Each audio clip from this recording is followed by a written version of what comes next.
संतों, ज्ञानियों और महापुरुषों के प्रेरक प्रसंगों पर अगर अमल किया जाए तो ये साधारण मनुष्य को भी समाज में विशेष व्यक्ति का दर्जा दिला सकते हैं।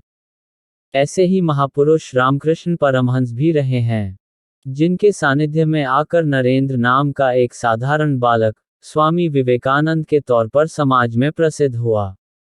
प्रेरक प्रसंग के इस क्रम में आज हम आपको रामकृष्ण परमहंस के प्रेरित करने वाले एक प्रसंग के बारे में बताते हैं। एक समय की बात है, रामकृष्ण परमहंस तोतापुरी नाम के एक संत के साथ ईश्वर व आध्यात्म पर चर्चा कर रहे थे। ठंड का मौसम था और शाम हो चली थी, इसलिए दोनों एक जलती हुई धूनी के समीप बैठे हुए थे। उस समय बगीचे का माली भी वहां कुछ काम कर रहा था।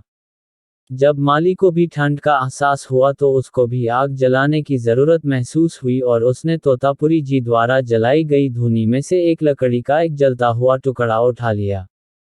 इस पर तोतापुरी जी माली पर जोर से चिल्लाते हुए बोले, धूनी छूने की तुम्हारी हिम्मत कैसे हुई? तुमको पता नहीं कि ये कितनी पवित्र है? इसके बाद उन्होंने माली को 2 चांटे मार दिए। ये सब देखकर पास बैठे रामकृष्ण परमहंस मुस्कुराने लगे, जिसे देखकर तोतापुरी और भी ज्यादा खिन्न हो गए।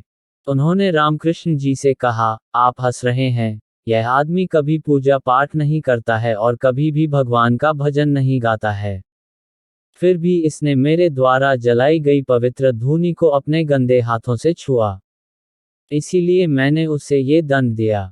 यह सुनकर रामकृष्ण परमहंस ने तोतापुरी से कहा, मुझे तो पता ही नहीं था कि कोई चीज छूने मात्र से अपवित्र हो जाती है। अभी कुछ ही क्षण पहले आप ही तो हमें एको ब्रह्म द्वितीयो नास्ति का पाठ पढ़ा रहे थे।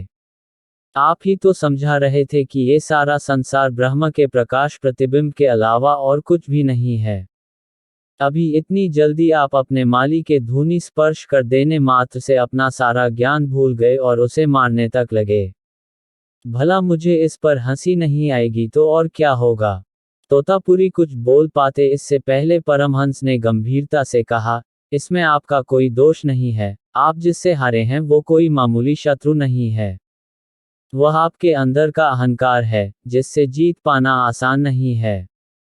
ये सुनकर तोतापुरी ने अपनी गलती समझी और मान भी ली।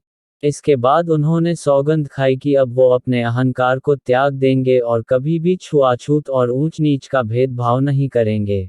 मित्रों, यह छोटी सी जानकारी कहानी आपको अच्छी लगी होंगी तो कृपया करके मेरे चैनल को अवश्य सब्सक्राइब कर दे, लाइक शेयर करना ना भूले और घंटी की बटन को दबाना तो बिल्कुल ना भूलें। आपका दिन शुभ हो, मंगलमय हो। मिलते हैं अगली और किसी कहानी में।